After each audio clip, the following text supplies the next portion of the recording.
because he's a warrior.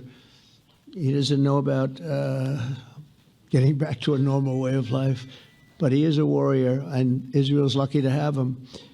But now the people want to get back to peace. They want to get back to normalization in a true sense. Several countries have foolishly recognized the Palestinian state. As you know, some of our European friends, allies, good people, but they're really, I think, doing that because they're very tired of what's going on for so many decades. They've been presidents and prime ministers for years, and during this time, having to do with the Middle East, all they're doing is talking about the same thing over and over. They want to see it get back.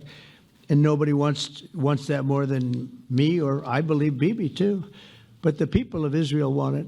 They really want it. They want the hostages back. That includes the probably 32 bodies that we're talking about, 20 people that are living, 32 or so people that are dead, and they want to have peace. So let us not forget how we got here. Hamas was elected by the Palestinian people. Israel withdrew from Gaza thinking they would live in peace. Remember that a long time ago, they withdrew. They said, you take it. This is our contribution to peace. But that didn't work out. That didn't work out. It was the opposite of peace. They pulled away. They let them have it. And I never forgot that, because I said, that doesn't sound like a good deal to me.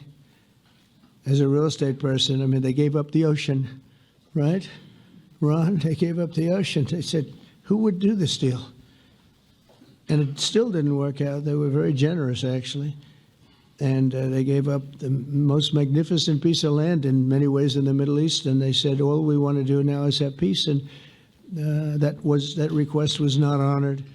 Instead of building a better life for the Palestinians, Hamas diverted resources to build over 400 miles of tunnels and terror infrastructure, rocket production facilities, and hid their military command posts and launch sites in hospitals, schools, and mosques. So if you went after them, you'd be after them, and you wouldn't even realize you ended up knocking out a hospital or school or a mosque. A terrible thing, terrible, terrible way to have to fight.